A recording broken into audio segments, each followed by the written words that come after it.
Hey guys, you're listening to Metal Matters, a weekly gimme radio podcast. I'm your host, Mike Hill. If you like metal, punk, hardcore, or anything extreme, you've come to the right place. So subscribe and never miss out. We're back with another installment of Point of Entry. This time around, we have Dylan Walker from Full of Hell, a great band, hard-working bunch of guys. They had a record come out earlier this year, and they're constantly on the road. So definitely go out and see them next time they roll through your town. You guys have had quite a busy year. Brand new record on Relapse. Well, it's not so new anymore, but it's came out in 2019, so it's sort of new, I guess. Yeah. And it's your debut on that label. I was just saying it was a great year. I mean, I don't know. I feel like every year we kind of like grow into our shoes a little more and stop being so stressed about every little detail. And this year was just, it felt like, you know, the best year we'd had yet. I was like relatively confident in the music we were going to release. And yeah, it was our first with Relapse. It's been a really cool year. I don't know, all around good vibe. Yeah, there's some good group. people over there at Relapse. I really like those guys quite a bit, man. They're awesome dudes. Yeah, I was surprised. I don't know what I expected in 2019 meeting Relapse, because I didn't know like any Relapse people ever, and I don't know like what the social landscape would be in that label now. But every single dude at that label is just like super passionate about what they're doing. Like they actually they live for the bands. Like they're just into going to see shows, and like, you know, I remember back when we played together, actually, the entire Relapse staff came to see you guys in Philly, and that really struck. It was a funny story because they needed so many spots. Yeah. But it was also a story that stuck with me because I was like, man, those guys actually are into the music and give a fuck about it. That's always been my impression with those guys. I mean, we worked with them for a few years, and I've got nothing but like respect and just good things to say about all those guys. And when we left the label years ago, everything was cool. Like it wasn't like this big, you know, messy sort of thing. It just, one thing ended, something else started, and now another thing's starting. So it was all good, you know. Exactly. And that's all you could want when you're moving on from a label, is like them to be supportive of your vision and like what you're going for. And like, that's how it happens. Like us with Profound Lore, Chris Bruni is still a friend of mine. Yeah. I have a huge respect for his label. I still follow the entire catalog. Like, I'm a huge fan. He was just saying, you know, when we did stuff with other labels, he was just like, cool. Well, like, you know, let's keep in touch. The Profound Lore, I feel like they just get sicker with every year with the stuff that he puts out. It's the best, man. Yeah, it's honestly like got to be, for my money, like maybe the best music or the best label in that particular realm of music. And yeah, he's just getting sicker and sicker as far as I'm concerned. Very diverse too. Yeah, there's a lot of different types of stuff coming out on Profound Lore these days, and I mean, all of it's pretty good. Next year, you're going back to Europe to do Roadburn. So what's the haps with that? Well, I felt like us playing Roadburn a couple years ago was like a fluke that we kind of just like wormed our way onto the fest. It was a really like a good year that we fit on more than others maybe. But we were with The Body, and The Body are like a Roadburn mainstay. So I was just like, we were just like thrilled to be playing. And then they announced Gizm, and my band freaked the fuck out. But Walter got the idea to ask us to come back next year to play all 4 days in a row. Mm-hmm. And he kind of let us discuss like what a residency would mean for us and like what we would want to do. He had some like, you know, some requests, of course, but we get to go back there and just like stay there for 4 days, and we're gonna play our last two LPs, Weeping Choir and Trumpeting Ecstasy, in full each day, which so that's like 20-minute set per day, which is pretty funny. And then we're doing a collab with Lingua Ignota, who I'm a huge fan of and who's a part of our newest record. And then we're gonna do a show in a skate park for the fourth set. That's going to be like all old material that we wrote when we first formed the band, like the first couple years, where it was more mid-tempo, maybe just like the same influences but a little more primitive because we were just starting out. And I think it's such a trip that anybody actually wants to hear that stuff. It's pretty cool. I don't know, can't get better than a residency at Roadburn. Yeah, that's pretty cool, man. That's yeah, you know what's funny, that people always want to hear the the old stuff. You know what I mean? It's like the things that maybe you're kind of feel like you might be over some of it, but Right. people go nuts when they hear like the band's like early stuff because it sort of is a hint at where the band might have gone. You know what I'm saying? Yeah. Well, I always have like, I've always been into early stuff I'm guilty of that, obviously. And I'm also guilty of being that artist that's like, no, I don't want to fucking play that stuff. But I'm trying to have perspective, and I think my band has really good perspective as well. At least, we're all getting there. Trying to just come to terms with albums that you let out into the world when you were younger, and just like not really rag on it and just kind of appreciate what it was at the time and that it meant something to you.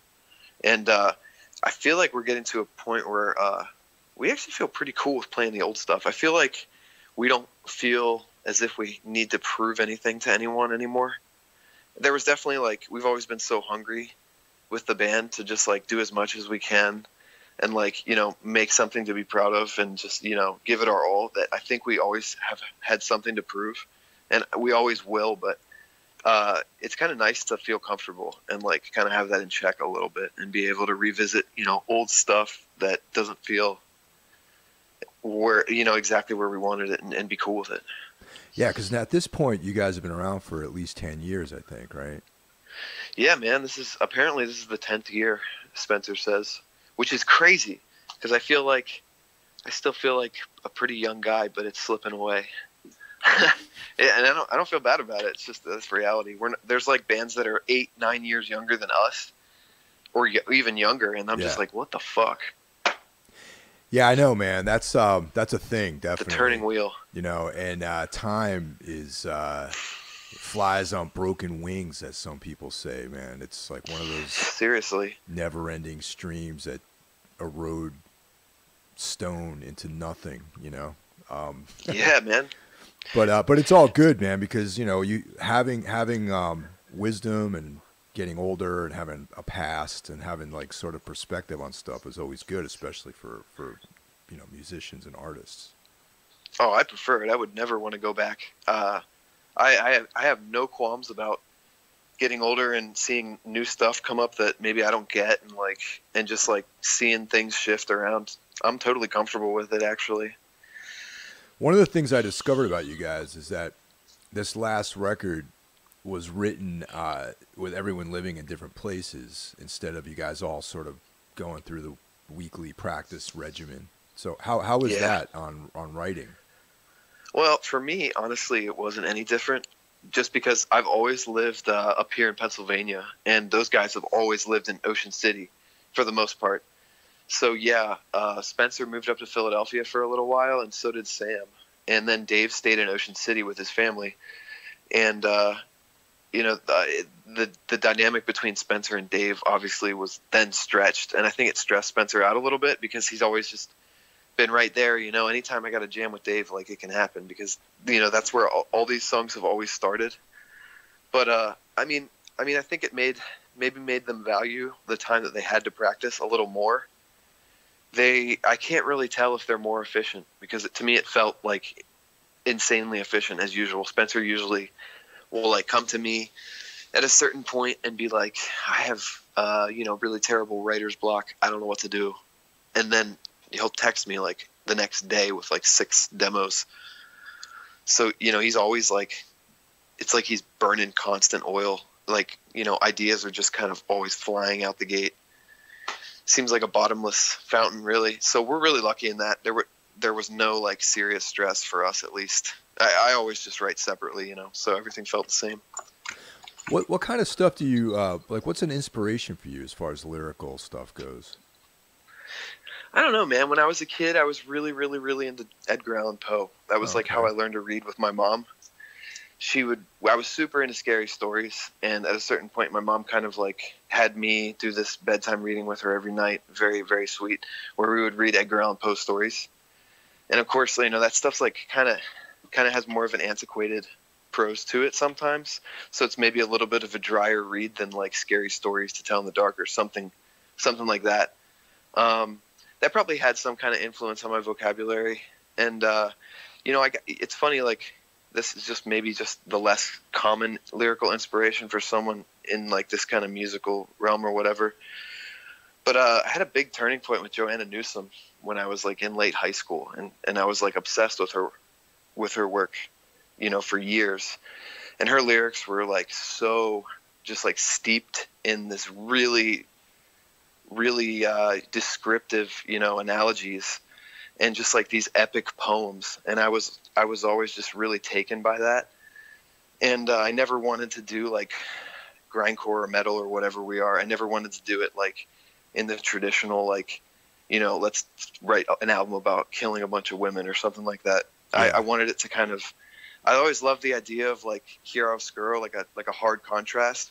And I love the idea of like taking like really ugly sound and kind of like maybe putting something a little less ugly, maybe a little more like beautiful in a weird way on top of that. And I don't think that's like necessarily unique to me.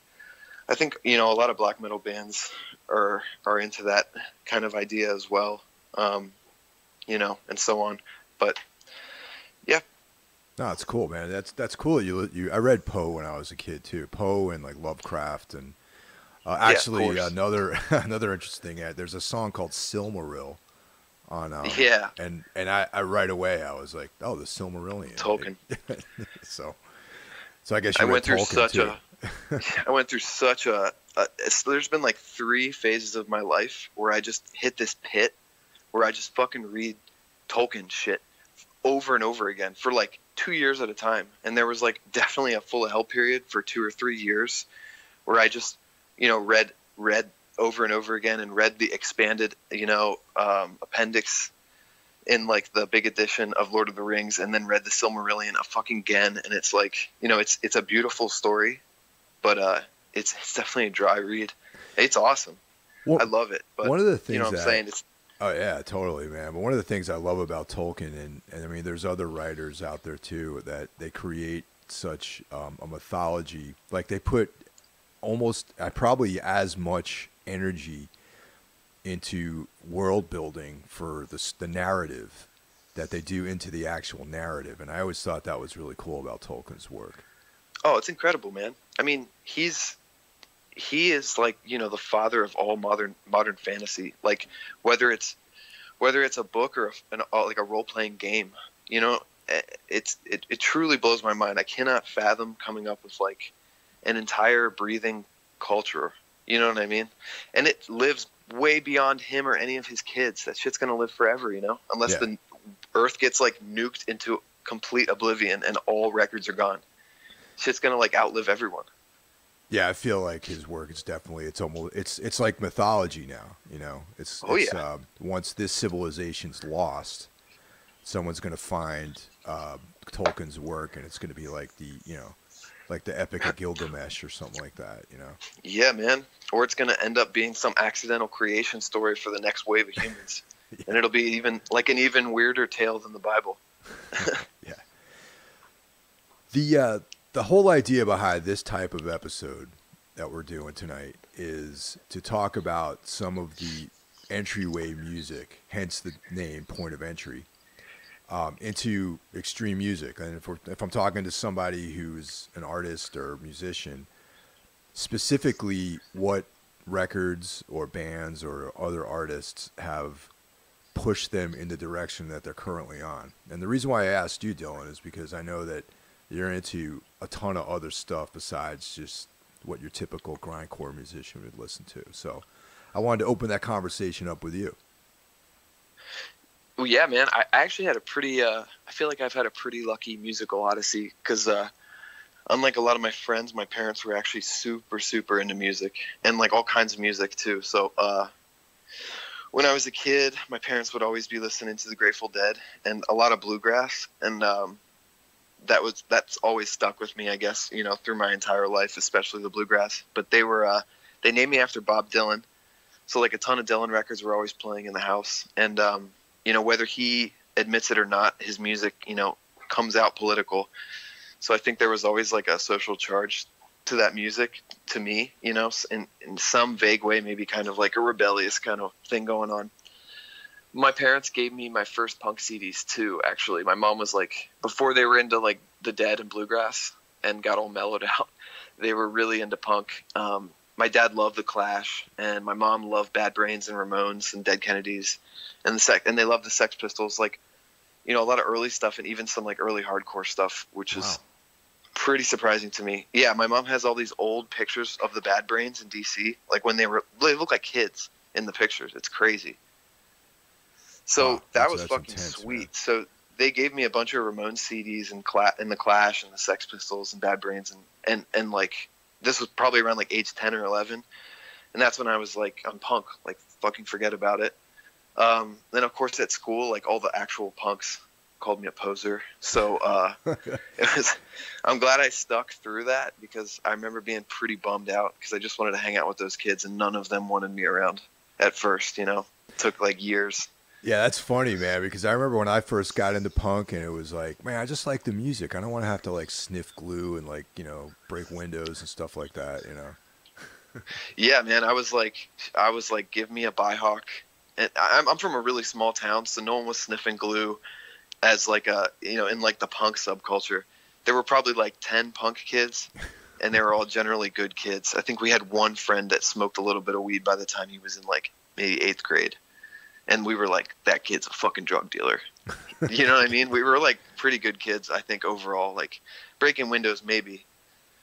But I had a friend. One of my best friends was also he was into punk too. But you know, he got hooked on the Misfits like really young, and like was like fucking obsessed. And admittedly, the first time I heard the Misfits when I was like 10 or 11, or maybe like 11, maybe 12 at most, I hated Danzig's voice.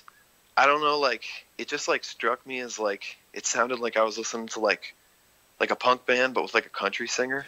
And yeah, that's I'm probably gonna get shit for saying that. But, like, that was just really interesting, man. That's interesting because like I got, you know, way into the Misfits early on in my life, and I was always really into the Ramones. Obviously, Ramones were actually the first punk band I ever listened to as well, except they were around, like active when I first checked them out.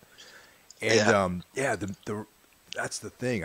It's interesting hearing a guy who's a little younger than I am. You know, we're talking, you know, probably a decade at least, a couple decades. Yeah. And that's what sort of originally turned you off to the Misfits, because like that's what drew me into it. That's cool. Yeah, I always just had a weird thing with voices. You know, I wasn't listening to any metal at that point, so I didn't know like about the whole world of like screaming and death growling and all that, like, you know, crazy extreme vocal styles. I wasn't aware of it at the time. But you know, I went to see the Misfits with my friend, and our mom took us. So sick, and I loved the Misfits from that point on. But you know, it was Jerry Only singing. But it's still like, after seeing it live, even if it was like, it was Robo and Jerry Only and I forget who else, but it was still sick to me. You know, it was like my first kind of big punk show, and then I was sold. You know, we were like super Fiend Club style, and he's the freak that at like age 13 got into Cannibal Corpse, and then like took a deep dive into like brutal death metal and stuff, and I mean, that was it.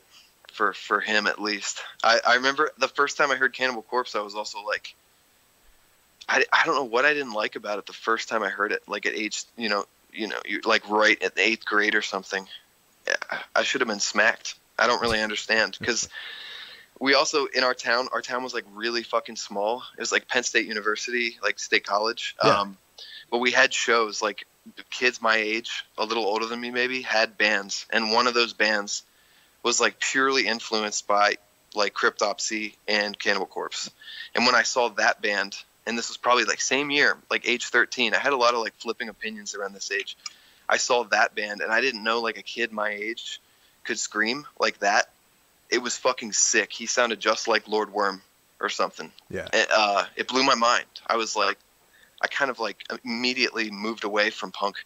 Like I still kept the CDs around and I still listened to it, but immediately I was like, I got to be in a band like this, because this is like more extreme. Like I need it, you know? See, that's the thing about early death metal that I like too, where there was a very punk vibe about it, even though a lot of the guys in that band, like I hit like an interesting point in my life too, like in the early 90s when it was like, I was into hardcore and punk and all that sort of stuff, and metal.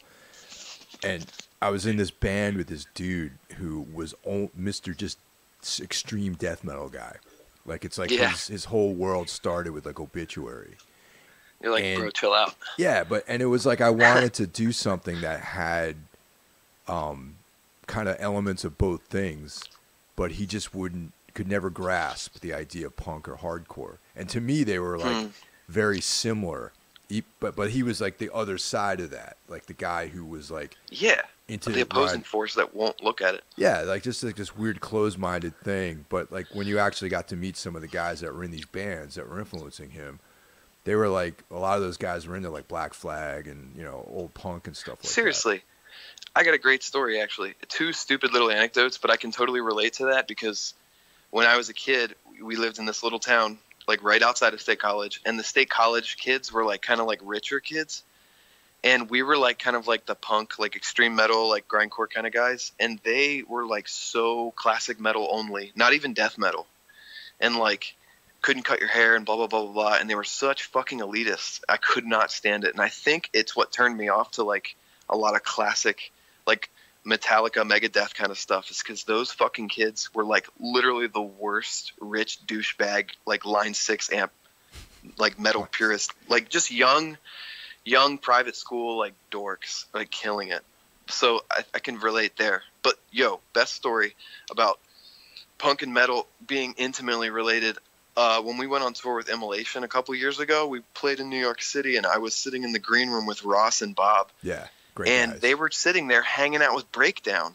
Oh yeah, and they're old friends. Yep. And, well, just to me, that was like a defining moment that I'm going to remember for the rest of my life. And when I realized that like, the 2 worlds like belong together, it makes sense.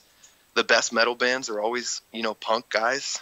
Like I wish I could have given myself a copy of Asuk, Misery Index, like when I was 13 or 14, because I was like, I wanted like that meeting point between punk and metal, and I just wasn't sure exactly where to look. Yeah, but especially the sort of New York death metal bands and the hardcore bands, and even like New York style hardcore always had like a very defined, the crossover, man. Yeah, crossover, like Cro-Mags, Leeway. Yeah, Leeway. That period of AF were from Cause for Alarm for those few years. They had this like very thrash, like metal kind of vibe to it. Dude, even those records are timeless. Yeah, I mean, it's all timeless stuff. It's sick. Yeah, I mean, like there's bands replicating those formulas nowadays, and they're just they're doing a little bit different, a little bit fresher, but like it's fucking awesome for a reason. But I always love like slightly sloppy metal bands. If I can hear the looseness in the tracks, there's no like quantizing or any of that kind of shit. It's awesome. Yeah, that's the thing, man. It's that's like an interesting point in production too, because it's like there's certain bands out there that rely heavily on the technology available in studios. Oh yeah, and I mean we do too. Yeah. To a degree. Both of us do. Well, we have to a degree. Man. It's like you have to like somehow. You can't like man. It's like such a weird conversation to have, because for people out there who don't play in bands, they're just like, oh man, you just like put a microphone up in a room and you guys like tear it up. That's not really how it is, man. It's there's a lot of editing, a lot of technology, and I mean some bands I'm sure are gonna be like, well, we never do that, but whatever, man. But you have to be able to withstand the onslaught of other bands that do that. Otherwise, you're gonna not sound as good, I guess. And I get when like a gent band, like it's not my world. I get when gent bands like they really revel in like flawless production, and there's something to that. It's just not my thing personally, and I don't think it belongs in like grindcore and stuff like that. I think those genres, like you have to feel like you're listening to a bunch of guys playing in a room. We kind of like toe the line, I think, with production, because Kurt Ballou production is like, I think it's like fucking huge, but I also think it's like still got like a raw edge. Like to me, it sounds like really polished. It's about as polished as I like for metal records. Yeah. But like I when I look at like feedback from random people, I do still hear like kids that maybe aren't in my same world be like, man, it's like a really raw, crazy production. And I think it blends the two worlds together. Well, I like to approach it sort of like each band has its own character. You know what I mean? Like when I listen For to sure. you guys' last record, it's like very it's clean, but there's still a lot of material, like grit, embedded in the sound. You know what I mean? Yeah, I do. Yeah. And I can't really pinpoint that, but totally, I get it. Yeah, I'm trying to be agree. like sort of descriptive here about what I hear when I listen to like the newest record. You know what I mean? Weeping Choir. Yeah, and it's so hard for me. It's so hard for me to have perspective on that because, like, you know, I was there and I made part of it, and like I'm involved. I feel like my opinion, A, shouldn't exist, and B, even if it does exist, it's not relevant. You know what I mean? Because like, how am I supposed to have like a grounded opinion on how it sounds? Especially because you listen to it when you're in that room behind that desk, and it sounds fucking crazy because the speakers are so good, and you're listening to like, you know, just a finely tuned room. I listen to the records. I'll listen to them when I get the masters in my car and on my computer and stuff. But then I'll never listen to it again pretty much. Yeah, I just pretty much the same way, man. It's just I'm afraid. It's I don't want to do it. You can't have any objectivity about it, you know? Yeah, exactly. There's so many layers of distaste when I think about listening to my own records. I'm scared to go back and listen to it and be ashamed. I'm scared to go back and listen to it because I hate ego and I don't want to fucking be sitting there listening to myself. It's like, it embarrasses me. So I just don't do it unless I have to. Like for the Body collab stuff, like we just did that over the summer, and like we hadn't seen each other in ages, and we hadn't played that shit like ever. And we had to learn it all again, and we wrote it in the studio, so it was years ago. So as you can imagine, like nobody fucking remembered anything from that shit. So it was like starting from the ground up. You guys are quite fond of collaborations, man. That's pretty cool. So I know you have the Merzbow one. You have some stuff with the Body. Yeah. What are some of the other stuff that you guys have out there as far as collabs go? I mean, it's just the two Body collabs and the Merzbow album. As far as like full albums go. But the way we approached the last record, especially, I mean, we did it for Trumpeting Ecstasy too, but this one, I feel like the collaboration always still happens on a small level. Not that it's like particularly unique. It's just like something we love.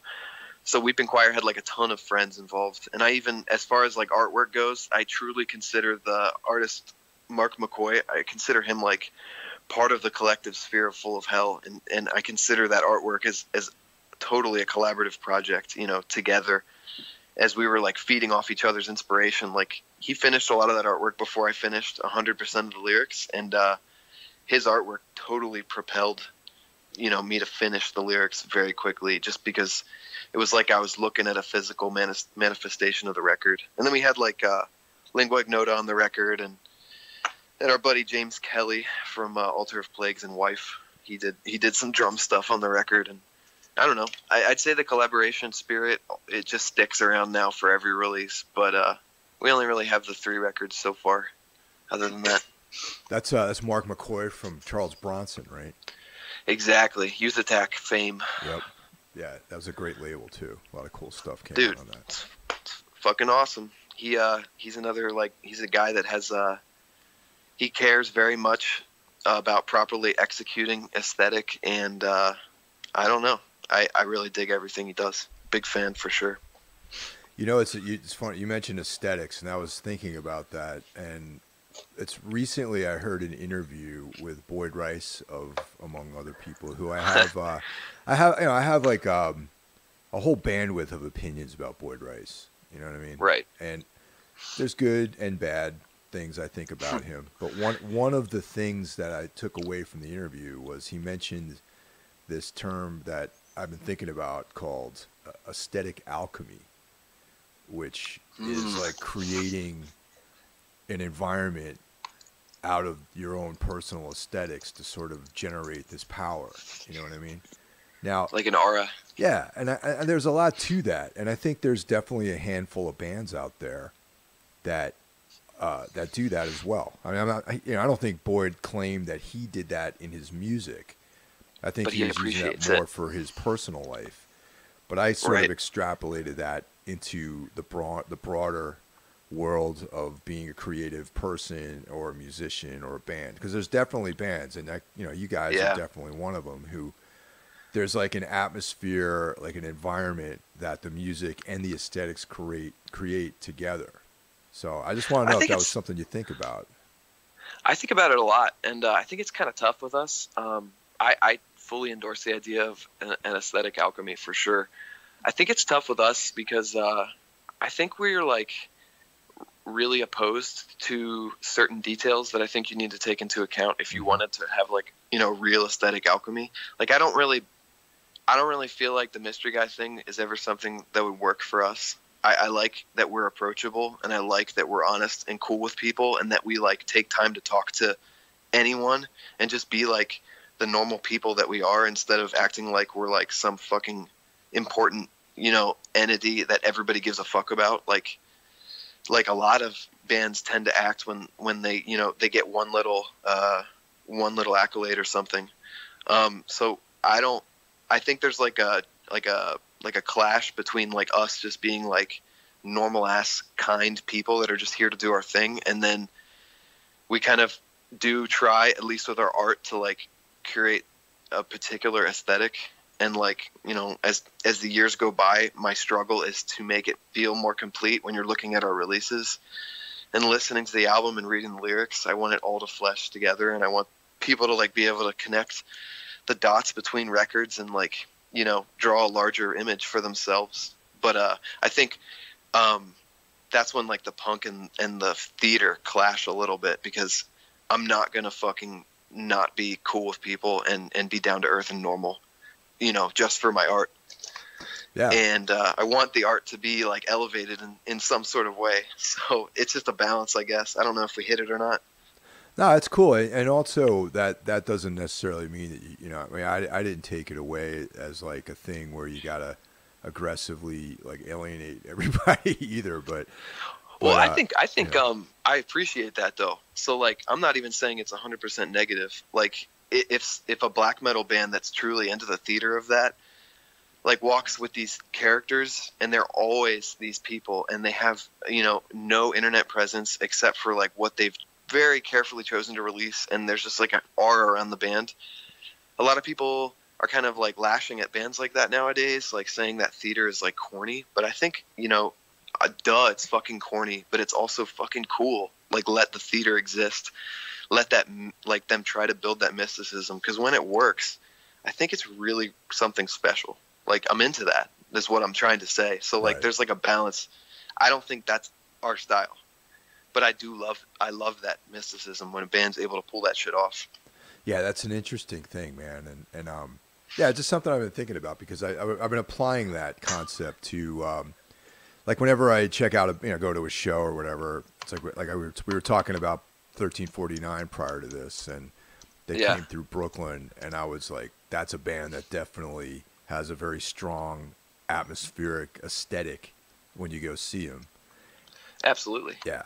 And on the other side of that, if you ever meet those guys, they're like the nicest people you ever want to meet. Yeah, that is true. One of the things,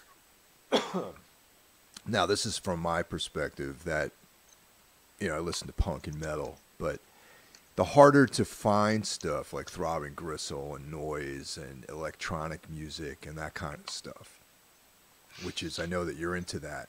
How did you find that sort of stuff?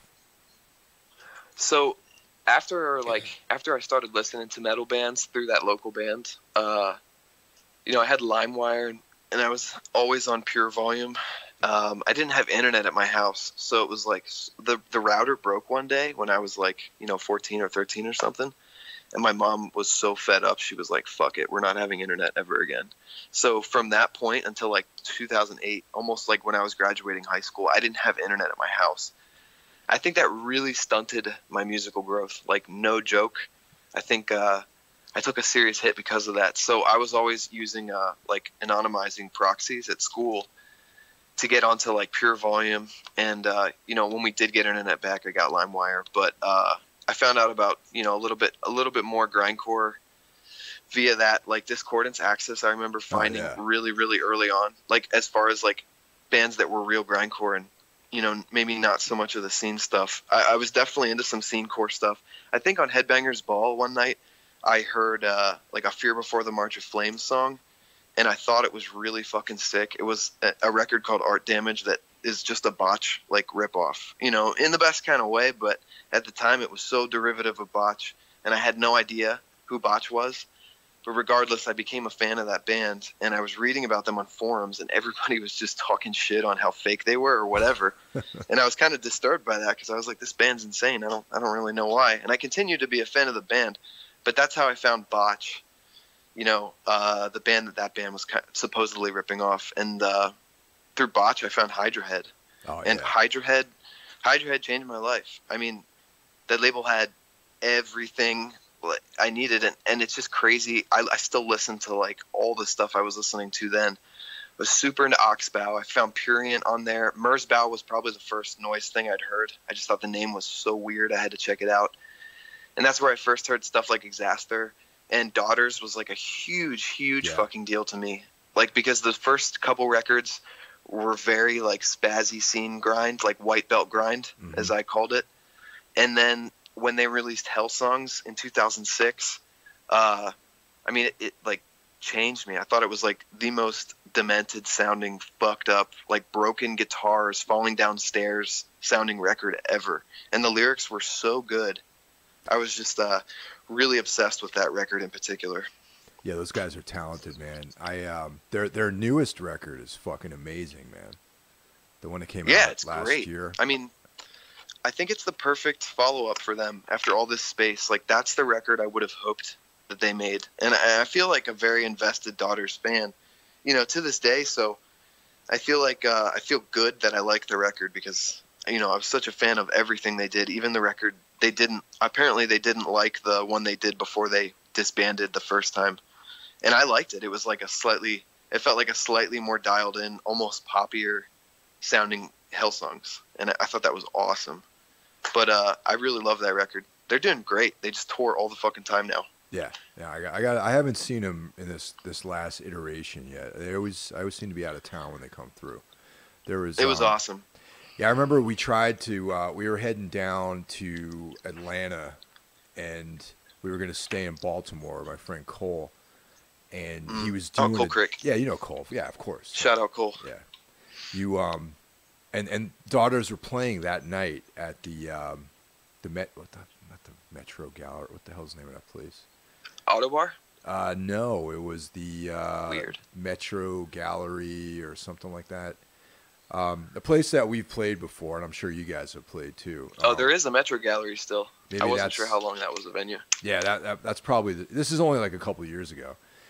Oh, okay, cool. We were trying to make. Well, I was trying to make it a goal to make it down to the show before it was over to see them, and we literally got there, and they were loading out, and I was like, "Fuck!" But I got to check them out because I love the new album, man, and it's like, man, they're great. It's great.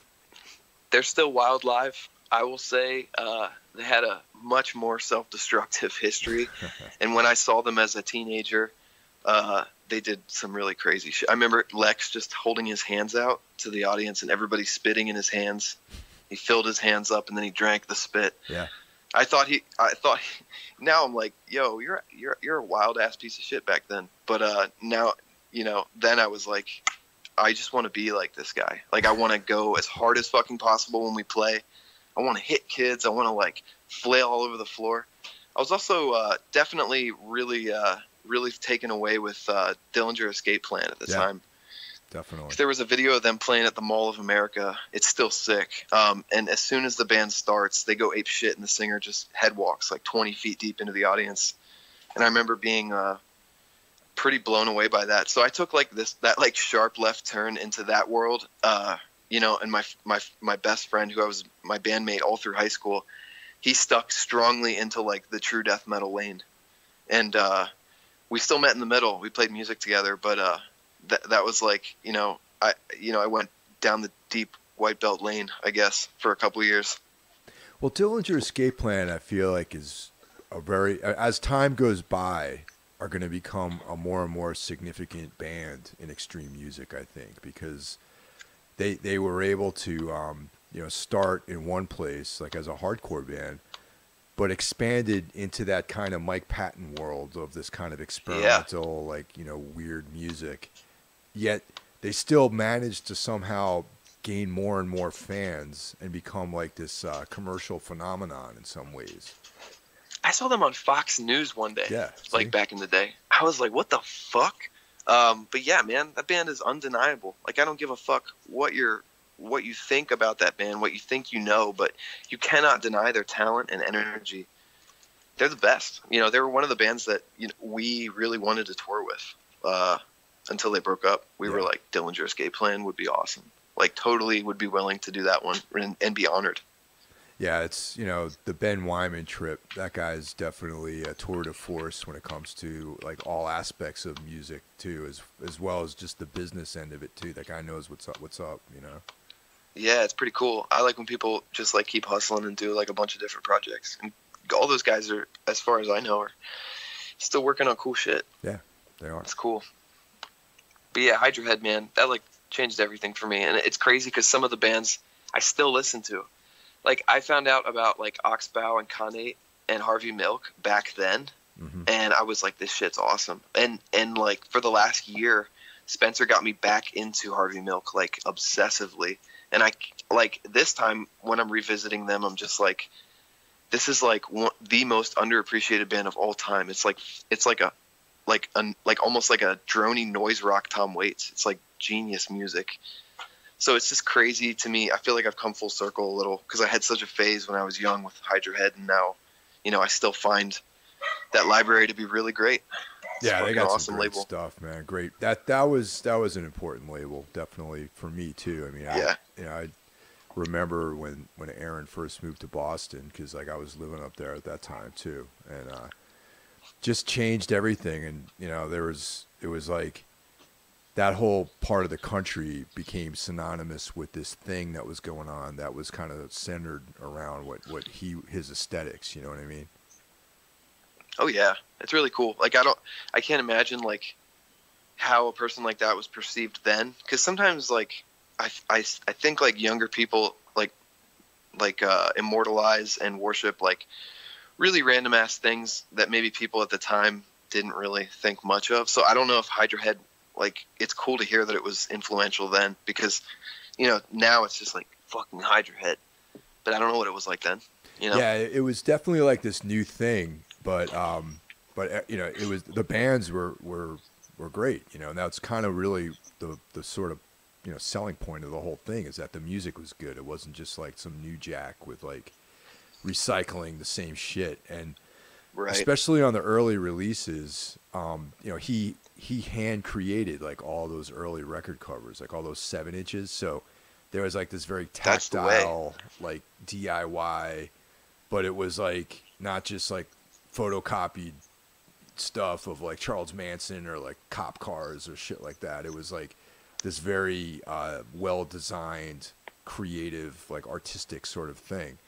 And I think that right there, just that in and of itself, like changed the way labels did things and created aesthetics around aesthetic DIY alchemy. Music. Yeah, aesthetic alchemy. There you go. Pulling it all together. Yeah, man. I feel the same way about Hydra Head that I do about Youth Attack, honestly, and Profound Lore. Those guys they very carefully curate what they love, and like, I don't know, their passion speaks for itself. The music speaks for itself. There's like something to be said about that. I think it's really cool. So aside from this big outing in Europe that you guys have planned for 2020, what other stuff you guys have on the horizon right now? So next week we're going on tour with Cattle Decapitation, Atheist, Author and Punisher, and a band called Vitriol. Mm-hmm. It's a really long tour. Like lineup wise, we're doing like 2 weeks of that. I'm pretty fucking psyched, man. Honestly,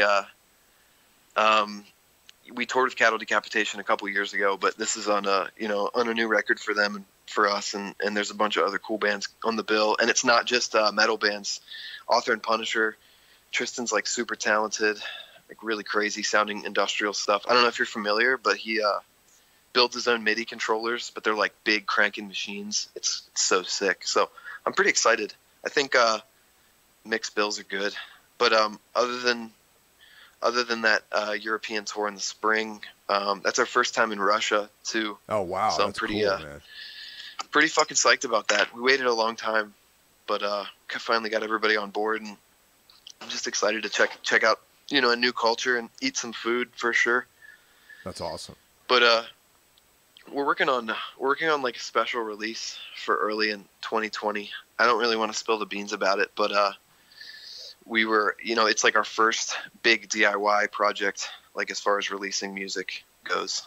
So I'm pretty excited to be from the ground up, being involved, you know, with releasing something, you know.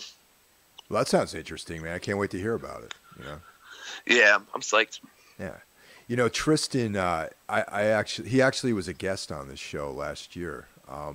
Oh shit, awesome. Yeah, and it's funny, I didn't put two and two together that he and I actually met in like 1997. And it's funny because we did the interview in person, and when I walked in, he didn't have a beard. And I'd only seen photographs of him with beards.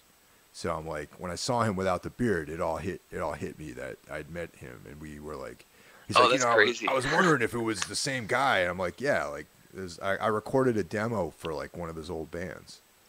So crazy. Cool. Was that when he was living in New York? Well, Syracuse or something, maybe? Yeah, he's from like upstate New York originally. And yeah, it's like when I was living in Massachusetts, we had a studio out there, and like we record a bunch of different bands and all this stuff. That's awesome. Yeah, I can't remember the name of his hardcore band from that time period, but we have a friend that's like really was into that band and was psyched to find out, you know, that those were related.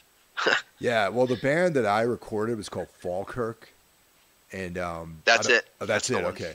Yeah, it wasn't really hardcore. It was more of it was. I'll revise that. I think it was not what I would consider hardcore per se. It was more of like that late 90s kind of stuff, I guess. You know what I mean? Like not straight like hardcore. A metalcore? Yeah, it's like like Neurosis, like oh, that's awesome. Yeah, it was like it's hard to I probably have the MP3 somewhere or WAV files in my files somewhere on a drive, but it's it was like this late 90s kind of metal. You can tell there was like a DIY thing going on. There was like a Neurosis influence, like most bands were at that point, you know. Right. Yeah, it was That's really awesome. cool. His voice sounded great on it. That was the one thing I really thought was cool, was that he had a great singing voice, you know. Yeah, it's like one in a million. Yeah. I mean, most of us can't actually sing. Yeah, there was no extreme vocals in it. It was all like melodic vocals, which I thought was cool. That's really interesting. You know, I couldn't get into melodic vocals at all, mostly, you know, when I was a kid.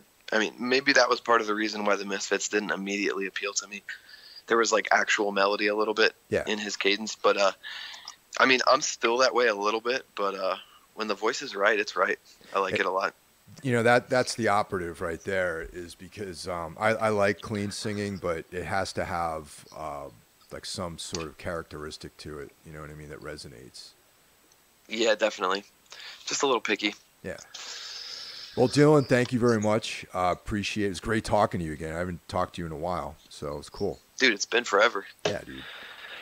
And is that the tour with Cattle Decap? That's U.S., right?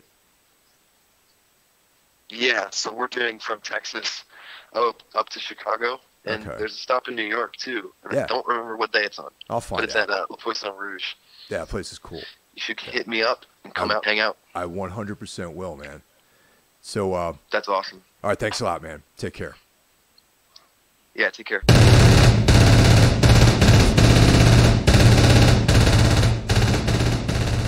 Well, that's it for this week's episode of Metal Matters, a Gimme Radio weekly podcast. Tune in next week and see what we have in store for you. The show is available on all streaming platforms, Apple Podcasts, iTunes, Spotify, etc. Also, be sure to check out Gimme Radio, streaming on the web, iOS, or Android, for one of the best metal communities, exclusive merch, interviews with artists, and so much more. I'll catch you guys next week. Take care.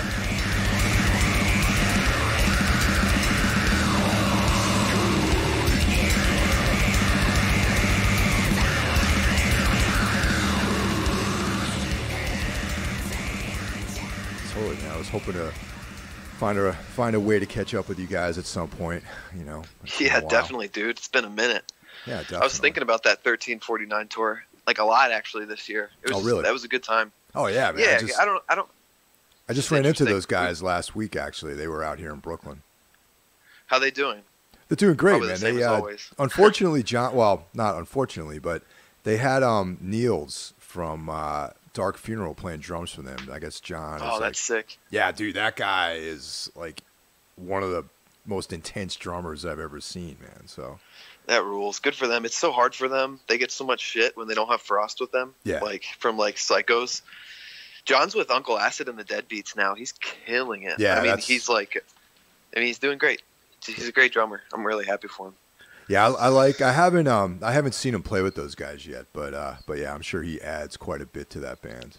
But oh yeah, dude. Yeah, that tour was fun, man. I had a good time on that one. It was good, good bunch of people, and I think everyone got along really well, and it was fun. All the bands are different. And nobody really.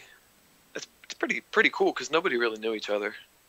Oh yeah. I mean, I figured I would get along with all you guys, like at least the lineup at the time for sure, because I just knew those guys from like the other bands that all of you guys had done. I knew we all came in like from a same background, sort of. And I knew there wouldn't be like.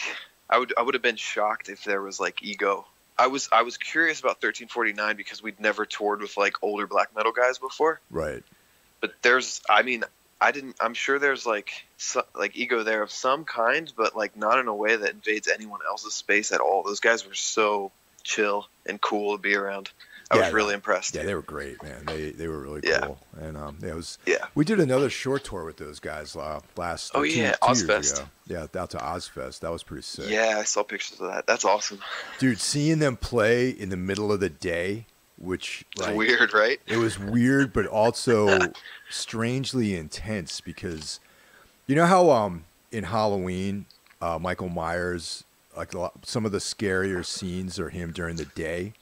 Just standing back there, yeah, just menacing aura amidst like a totally banal environment. That's kind of how I felt about 1349 at Ozfest. That's dope. Because like there was like sunlight and all this stuff happening. I wasn't used to that.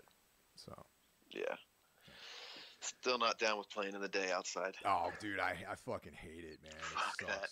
Yeah, just outside in general, it kind of sucks. Just it's horrible. Yeah, the sound is bad and like all that kind of shit. So fucking absolutely. So I guess